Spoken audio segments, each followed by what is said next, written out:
روز شما بخیر بینندگان ارجمند برنامه‌های اخباری آزادی. این نشر شما را با مهمترین تحولات روز در تاجیکستان و جهان آشنا می‌کند. امروز سه‌شنبه 9 دکبر است و توجه کنید به سرخط موضوعهای روز. در لندن رهبران سه کشور اروپایی و رئیس جمهوری اوکراین طرح پیشنهادی آمریکا درباره پایان دادن به جنگ را بررسی کردند. شرط بندی فاجعه بار یک دانشجوی تاجیک پس از باختن پول قصد به جان خود کرده است. والدانش ماتم دارند.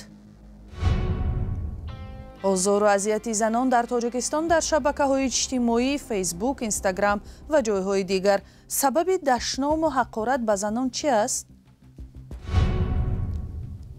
در پی مرگ یک دانشجو در خوابگاه دانشگاه ملی در دوشنبه مقامات جلسه دایر کرده و بعد دانش آموزان دیگر باره از پیامدهای ناگوار شرط بندی یا بازی‌های بوکمیکری هشدار دادند. این صحبت با دانشجویان در خوابگاه‌ها پس از آن صورت گرفت که یک دانشجو در حجره خواب خود قصد به جان خود کرده است. چی یک دانشجوی فعال و به گفته آموزگاران علاخان را به این راه برد؟ همکاران ما زرانگیز نوروزشاه و امیر سایف تلاش کردند به این سوال پاسخ پیدا کنند. خوابگاه رقم 8 دانشگاه ملی تاجیکستان. اینجا آخرین محل زیست بختاور رسولوف 19 ساله بود. پیکر آویزان او را روز 6 دکبر یکی از همخانه‌هایش پیدا کرده است. بختاور سال دوم بود که در بخش زبان‌های آسیا و اروپای دانشگاه تحصیل می‌کرد. و نقل دوستان و هم نزدیکانش او آن روز از درس زودتر برگشته در میله پرده خود را آویخته است. وی پیش از حادثه به مادرش در ناحیه ظفرآباد زنگ زده قرضدار بودنش را گفته است. به گفته پدرش بختاور 8 یا 10 هزار سومانی قرض داشته است. نه دانش از نقض بود هم درجاش کتیدیم. پس این سال همه بیسه جوره مکتبش که توریستان همین رو بازی کردی تلفن بازی و اون تلفن بازی با صداش دیگه من جوره هاش میرکیم پدرم نفهمم تقاهم نفهمم این کار کرده است نه شرمنده میشم. در این حجره که در آن بختاور با 5 دانشجوی دیگر زندگی میکرد مهر زده شده از همخانه‌هایش بیانات گرفتند. یک منبع آزادی هم که از حادثه آگاه بوده است گفت پیش از ظهر وی با مادرش کمی صحبت و جنجال کرده است. از درس برآمده بند خریده و خودش را آویخته است. مقامات حالا قضیه را تحقیق دارند، اما یک فرضیه این بوده است که دانشجو در بازی‌های بوکمیکری یا شرط بندی ورزشی باخته قرضدار شده است و احتمال در حالت روح افتادگی به این عمل دست زده است. منبع ما هم گفت بختاور شب جمعه تا دیر فوتبال تماشا کرد و با پیشگویی نادرست باخت. این در حالی است که به گفته نمایندگان دانشگاه بختاور دانشجوی فعال بود و دانش خوب داشت. این بار اول نیست که میل و رغبت جوانان به بازی‌های بوکمیکری به باخت و قرضداری و فوجیه می انجامد. دوستداران این نوع شرط بندی ها در میان دانشجویان هم کم نبودند. مقصد اساسی جوانان مبلغ‌های پولی به دست آوردن از همین بازی‌های بوکمیکری می باشد. مبلغی که همون جوان از دوست یا رفیق خود گرفته است اون رو برگردانیده نمی‌تواند، در یگان جا کار و فعالیت نمی‌کند. در همین حالت میتواند جوان با خودکشی دست نهد. به گفته روانشناسان اکثرا وابستگی، احساس غالبیت و هم اندیشه دریافت پول با راه آسان جوانان را به اداره‌های بوکمیکری میکشد. خودی همین بازی‌ها از نگاه روانی تاثیر کوتاه مدت و دراز مدت را دارد. پیش از همه در آنها وابستگی را به وجود می آورد. دوم حالت روانیشان یعنی به حالت اضطراب استرس گرفتار می نماید و در اینجا دو حالت هست. پسیکای آنها در تاثیر برد و باخت. وقتی که باخت می شود آنها در همین حالت روح افتاده میشن. چند سال پیش وزارت امور داخلی ورود افرادی تا 18-20 ساله را به اداره‌های بوکمیکری یا مکان شرط بندی منع کرده بود، اما اجرای این دستور نظارت نمی شود و همچنین شرکت‌های قمار ورزشی در اینترنت نیز زیاد و بی نظارتند. مقامات انتظامی تاجیکستان از مرگ یک زن 46 ساله خبر دادند که در نتیجه لطوکوب بیرحمانه شوهرش جان داده است. وزارت امور داخلی روز 7 دکبر خبر داد که یک ساکن 49 ساله ناحیه همدانی را با گمان قصداً رسانیدن ضرر وزنین به صحتی بازداشت کردند. در بیانیه رسمی وزارت آمده است گمان بر به جنایت روز 5 دکبر بعد بحث و دعوا با همسرش او را آنقدر زده است که او روز بعد به هلاکت رسید.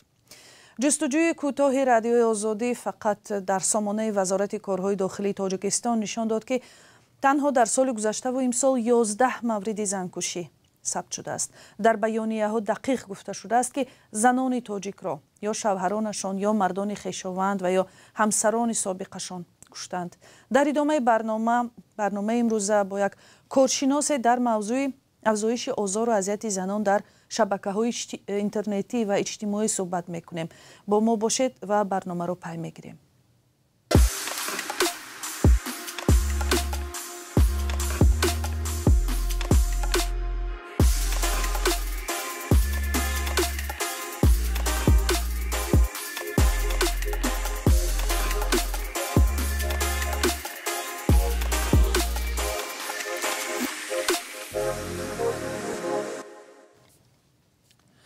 владимир зеленский раис ҷумҳури украина мегӯяд кишвараш ягон порча аз қаламрави худро ба русия намедиҳад ва барои ҳамин мубориза хоҳад бурд.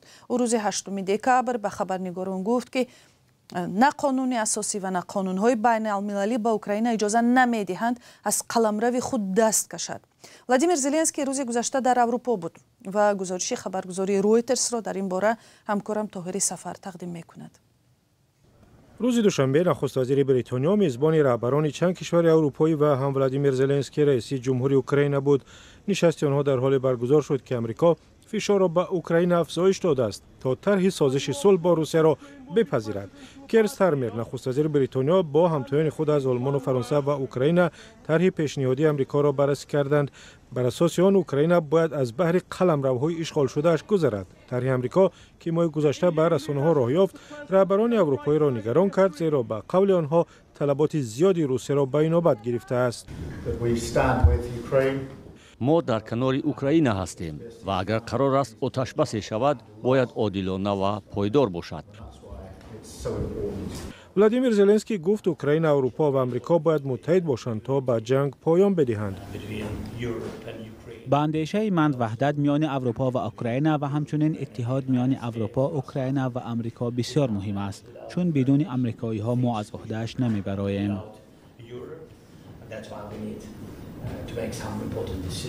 فریدریخ مرز صدر اعظم آلمان گفت پیشنهاد آمریکا کامل نیست و سرنوشت اوکراین و اروپا در خطر است. من به بعضی جزئیات سندهایی که از جانب آمریکا می آیند با شبهه می نگرم، اما ما باید درباره آنها صحبت کنیم. این شبهه و گمانها نه تنها در اروپا بلکه در خط جبهه در دونتسک نیز صدا می‌دهند. در شهر کنستانتینوفکا اوکراین سربازان اوکراینی از زیر تورهای ضد پهپاد به سوی ویرانه‌ها حرکت می‌کنند تا از نظر پهپادهای روسی پنهان مانند. یک سرباز 32 ساله اوکراینی با نام دیمیترو میگوید طلبات طور است که گویا ما تجاوز را آغاز کرده باشیم، نه روسیه. اوکراین عین زمان یکی از دشوارترین مرحله‌های جنگ تقریباً 4 ساله را پس سر می‌کند. نیروهای روس در شرق به تدریج پیش می‌روند. شهر و نواحی اوکراین نیروی برقی درست ندارند، زیرا زیربنیادهای انرژتیکی پیوسته زیر حمله‌های روسیه هستند. مقامات آمریکایی گفتند که به سازش صلح نزدیک شدند، اما تا حال نشانه کمی وجود دارد که اوکراین یا روسیه آماده امضای سازشنامه پیشنهادی حکومت ترامپ باشند. یکی از خواسته‌های اساسی کیف این است که هر گونه صلح با روسیه باید کفالت‌های امنیتی غرب را در بر بگیرد تا مسکو را از حمله دوباره باز دارد. واشنگتن این طلب را رد کرده است. فکر میکنم آنها نمی ایستند، زیرا کفالت‌های امنیتی در سالهای 1990 نیز داده شد. روسیه به ما کفالت امنیتی داده بود و حالا اگر ما عقب نشینی کنیم آنها قلمروهای بیشتر و بیشتر را اشغال میکنند. کنستانتینوفکا تقریبا در 50 کیلومتری شمال و شرق شهر پاکروفسک جایگیر است که روسیه هفته گذشته گفت آن را پر اشغال کرده است. اوکراین میگوید قسمت شمالی شهر را هنوز در اختیار دارد. دیمیترو گفت قصد ندارند که بدون جنگ تسلیم شوند. برای من هر ذره خاک وطن مهم است و ما نقشه نداریم که آن را به آسانی از دست دهیم. و موضوع وعده‌ای از تاجیکستان، یک تحقیق تازه درباره آزار و اذیت لفظی زنان در اینترنت و شبکه‌های اجتماعی در تاجیکستان نشان داده است که بیشتر از همه آنهای تحقیر و دشنام و حمله‌های لفظی می‌بینند که برای حق زنان صدا بلند می‌کنند.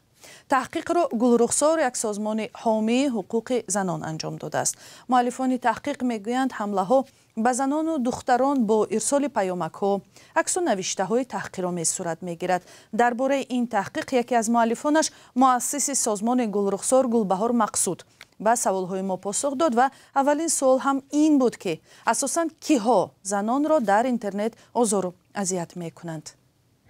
کی بیشتر چنین زوروری را صادر میکند؟ بیگانه ها یا نزدیکان؟ تحقیقات نشان داد که 54%